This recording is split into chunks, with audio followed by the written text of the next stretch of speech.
Podcasting from Woodstock, Georgia, welcome to Soul Solutions, a show where we overcome our fears and our limiting beliefs. I'm your host, author, and certified life coach, Terry Kozlowski. Hello, warriors. Do you want to experience less fear in your daily life? The good news is that since fear is a learned pattern, it can be unlearned. I have a strategy you can use to get rid of your worries and limiting beliefs and live the life you desire. Check out the Blueprint for Overcoming Fear, my free mini ebook. The link is in the show notes. Don't let your ego use your anxieties as an excuse to keep you from living authentically. Now let's begin this week's episode. Episode 170. It's simple to see that outer order in life leads to inner peace. My biggest tip for indulging in self-care, based on my personal experience, is to tidy up your personal space and thinking. This is because organizing even a small area around me instantly makes me feel calm. I sense an increase in energy, creativity, and happiness. According to psychology, once your environment is structured, your thoughts will follow suit. Outer order and inner peace go hand in hand. A messy environment is a major source of distractions, which can make it a contributor to decreased focus, increased anxiety, and decreased productivity. Messiness causes stress. According to the ancient Chinese philosophy of Feng Shui, an important source of your negative feelings and laziness to be stagnant energy or Sai Chi. A congested environment, disorganization, sharp objects, and obstructing constructions energize the Sai Chi. By organizing your area, allowing fresh air into your home, and engaging in a few additional practices, you can transform this negative energy into beneficial Cheng Chi energies, which are positive. Outer order. Having an unorganized space constantly serves as a reminder that there is much work to be done. Your productivity will suffer as a result, which will subtly disrupt your inner peace. Saving time, money, and resources is another benefit of having outer order.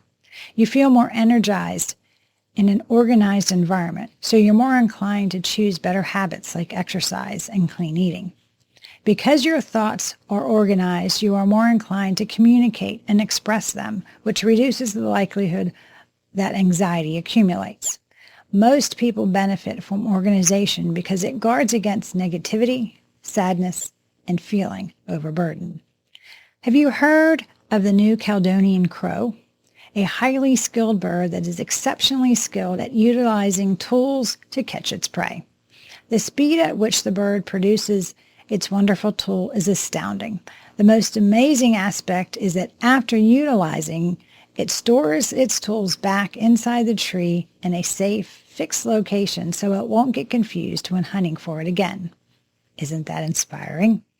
There are many methods you can use to keep yourself organized. However, not everyone can use every technique. As a result, you must continue to experiment to determine the ideal strategy for maintaining your outer order. Having a spot set aside for each little thing has worked well for me. Most clutter results from indecisiveness of where to put it. When objects don't have a location to call home, you find them strewn all over the place. Why add more stuff? I recently returned from an 11-day vacation to the Farmington area of New Mexico with my husband. We enjoyed walking the quaint historic districts of Cimarron, Gallup, and Farmington, visited the ancient sites of Mesa Verde, the Aztec and Salmon ruins, as well as explored the incredible majesty of Monument Valley, Bitsai Denizin Wilderness, and Angel Peak Badlands.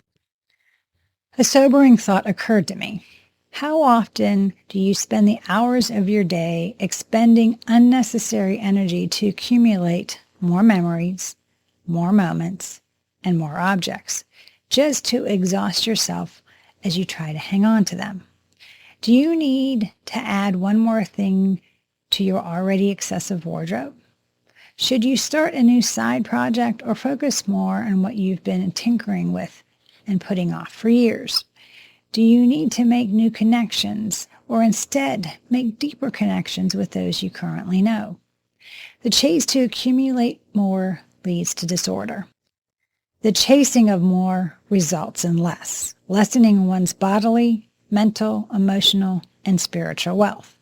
Too much of anything tips the scales in favor of tension, which causes you to lose your balance as you become weighed down by the unnecessary weight you are now carrying.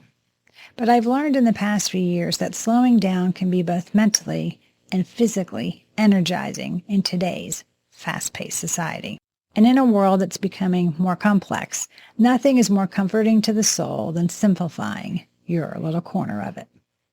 The outer quest for more keeps peace away.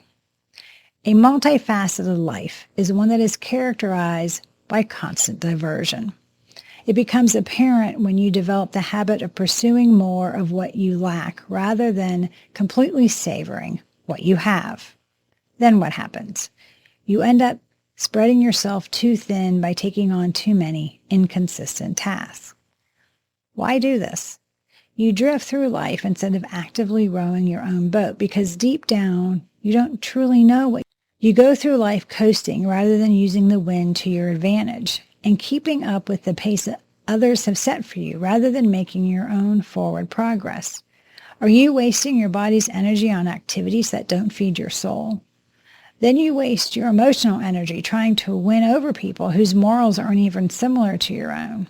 Additionally, you disperse your cerebral resources, making your problems more difficult by giving them too much sophisticated consideration.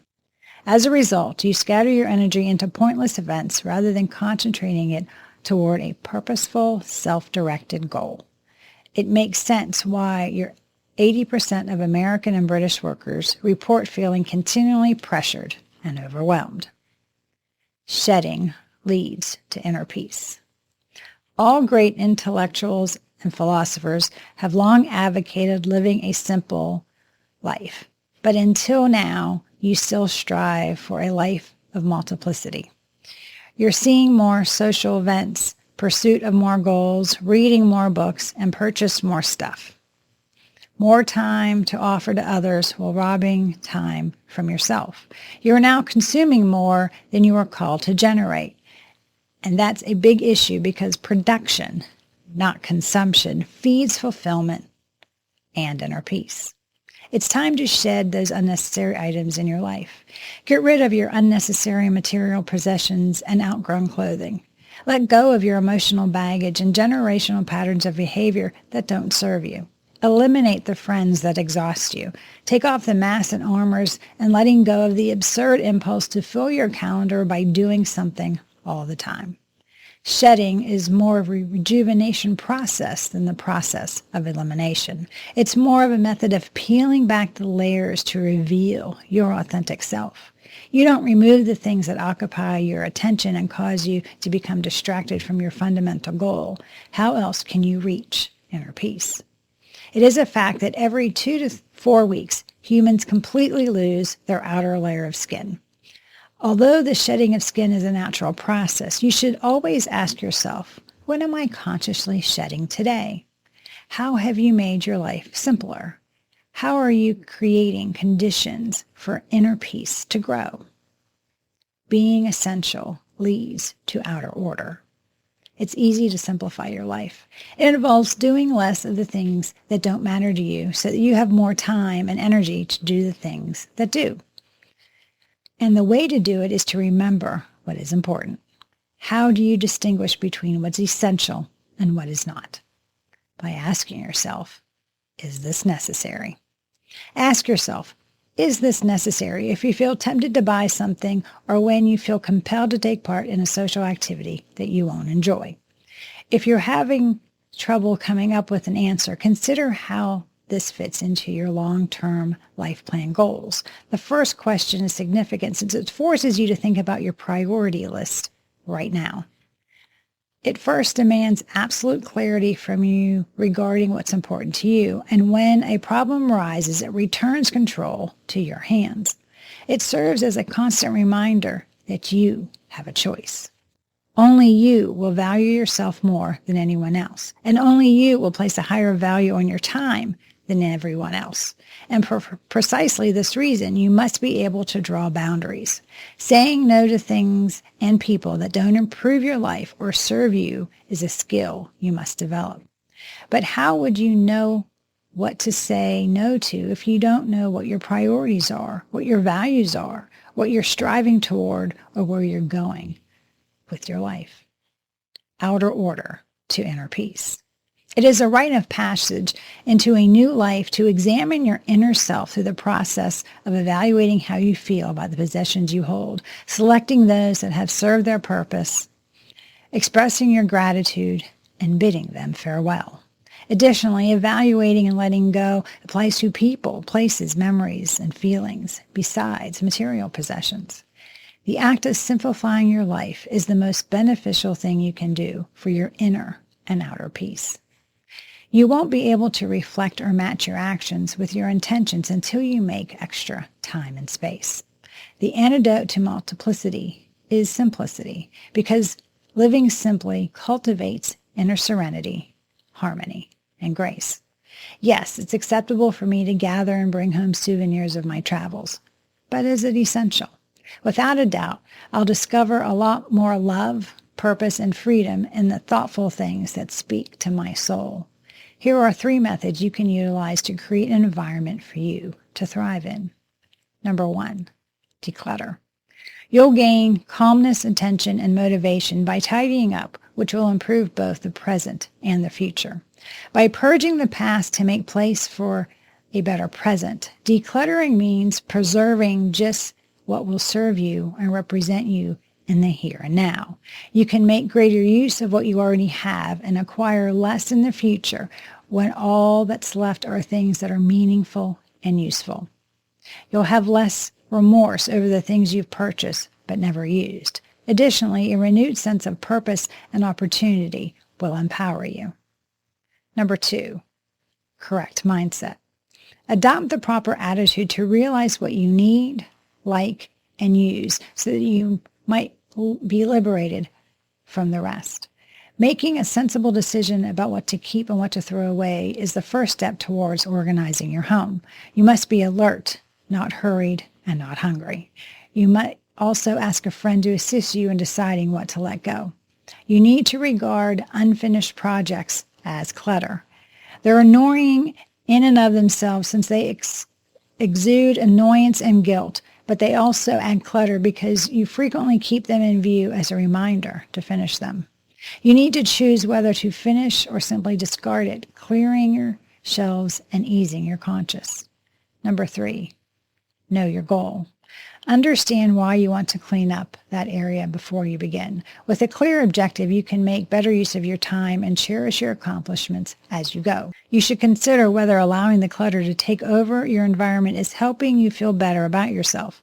Asking the proper questions can inspire you to keep your order and can help you realize what type of order you need to work effectively and completely recharge. By maintaining good everyday habits, you can avoid time-consuming major decluttering, moving forward with outer order and inner peace. Considering everything you have to do each day, is order a problem? Frequently, when the mess begins to take over, you say to yourself, I'm too busy to deal with that now, and choose to ignore the problem. Your peace of mind, however, is being impeded by the stuff and disorder around you. While chaos is likely to make you feel more stressed, order may raise your self-confidence. Outer order leads to inner peace. Therefore, you can take better care of yourself and others when you're at peace. Do you need help to shed those beliefs that no longer serve you? Are you looking for a way to create more inner peace? Do you need someone to help you be accountable during this process? If so, please reach out to me at terrykozlowski.com and we can create a plan for you to learn to create order in your outer world so you can have inner peace. Thanks for listening to Soul Solutions with Terry Kozlowski. If you'd like the show and want to learn more, check out terrykozlowski.com where you can find the links to everything we talked about in this episode. Please subscribe to the show so you'll never miss an episode as we overcome our fears and our limiting beliefs.